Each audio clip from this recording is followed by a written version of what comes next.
जय हिंद, नमस्कार, बहुत स्वागत है आप सभी का स्वतंत्रता दिवस की। आप सभी को ढेर सारी शुभकामनाएं। जय हिंद, नमस्कार, मैं हूं आपके साथ अंकिता दुबे और स्वतंत्रता दिवस की आप सभी को बहुत बहुत बधाई। प्रधानमंत्री नरेंद्र मोदी ने लगातार 10वीं बार लाल किले से देश को संबोधित किया। लाल किले से पीएम ने आज करीब 90 मिनट का भाषण दिया। पीएम मोदी ने देश के लोगों को परिवारजन कहकर संबोधित किया। 140 करोड़ की जनता को पीएम ने अपना परिवार बताया है। प्रधानमंत्री ने 140 करोड़ परिवारजनों के सामने विकसित भारत के विजन की गारंटी रखी। पीएम ने कहा कि देश जिस ओर बढ़ रहा है वो 2047 में भारत को विकसित राष्ट्र बनाएगा। पीएम ने देश की सीमाओं की सुरक्षा को लेकर भी बड़ी बात कही। पीएम ने कहा कि देश की सीमाएं बेहद सुरक्षित हैं। पीएम मोदी ने भ्रष्टाचार मुक्त विकसित भारत की भी बात कही। पीएम ने कहा कि पहले की सरकारों में भ्रष्टाचार का बोलबाला था, लेकिन देश भ्रष्टाचार मुक्त विकसित भारत अब बन रहा है। भारत में प्रोजेक्ट समय से रहते पूरे हो रहे हैं। तो ये तमाम बड़ी बातें थी जो प्रधानमंत्री नरेंद्र मोदी ने की हैं। प्रधानमंत्री नरेंद्र मोदी की ओर से लगातार 10वीं बार लाल किले से देश को संबोधित किया गया।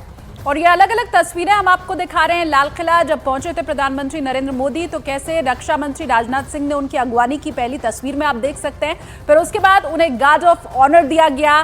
कैसे प्रधानमंत्री नरेंद्र मोदी ने लगातार 10वीं बार लाल किले की प्राचीर से तिरंगा फहराया, वो तस्वीर भी आपके सामने है।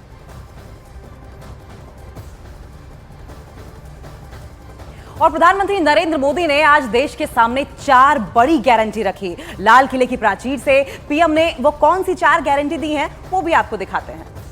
जब हम लोग 14 में आए थे तो हम वैश्विक अर्थव्यवस्था में 10वें नंबर पर थे और आज 140 करोड़ देशवासियों का पुरुषार्थ रंग लाया है कि हम विश्व की अर्थव्यवस्था में 5वें नंबर पर पहुंच चुके हैं। जो भ्रष्टाचार का राक्षस देश को दबोचे हुए थे, लाखों करोड़ के घोटाले अर्थव्यवस्था को डामाडोल कर रहे थे, गवर्नेंस फ्रेजाइल फाइल में देश की पहचान होने लगी थी, लीकेजेस को हमने बंद किया, मजबूत अर्थव्यवस्था बनाई। हमने गरीब कल्याण के लिए ज्यादा से ज्यादा धन खर्चने का प्रयास किया। 18,000 गांवों तक बिजली पहुंचाना, जनधन बैंक खाते खोलना, बेटियों के लिए शौचालय बनाना, सारे टारगेट समय के पहले पूरी शक्ति से पूरे करेगा। और जब भारत ठान लेता है तो उसे पूरा करके रहता है। ये हमारा ट्रैक रिकॉर्ड कहता है। 200 करोड़ वैक्सीनेशन का काम, दुनिया हमें जब पूछती है 200 करोड़ सुनती है, उनकी आंखें फट जाती है।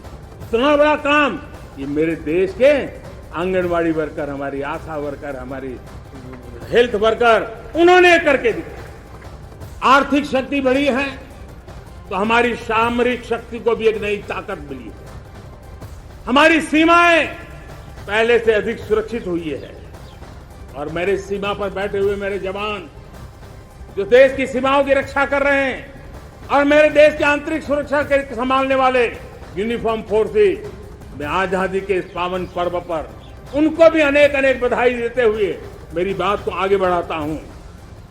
सेना का अधिकरण हो, हमारी सेना युवा बने, हमारी सेना बैटल के लिए रेडी, युद्ध योग्य बने, इसलिए निरंतर रिफॉर्म का काम आज हमारी सेना में हो रहा है। और वहीं लाल किले की प्राचीर से प्रधानमंत्री नरेंद्र मोदी ने परिवारवाद की राजनीति के ऊपर जबरदस्त प्रहार किया। उन्होंने परिवारवाद और भ्रष्टाचार के खिलाफ जंग की अपील भी की। परिवारवाद पर पीएम मोदी ने यह कहा कि परिवारवाद ने ही देश को बर्बाद किया है। सुनिए।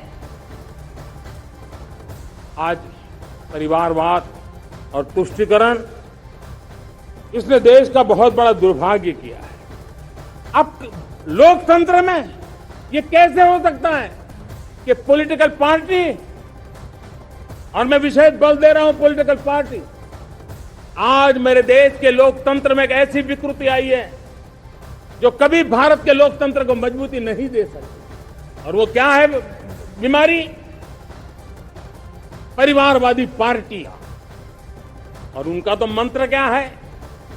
Party of the family, by the family and for the family. इनका तो जीवन मंत्र यही है कि उनकी पॉलिटिकल पार्टी, उनका राजनीतिक दल परिवार के द्वारा और परिवार के लिए, परिवारवाद और भाई भतीजावाद प्रतिभाओं के दुश्मन होते हैं, योग्यता को नकारते हैं, सामर्थ्य को स्वीकार नहीं करते हैं और इसलिए परिवारवाद इस देश के लोकतंत्र की मजबूती के लिए उसकी मुक्ति जरूरी है। सर्वजन हिताय सर्वजन सुखाय, हर किसी को हक मिले इसलिए और सामाजिक न्याय के लिए भी ये बहुत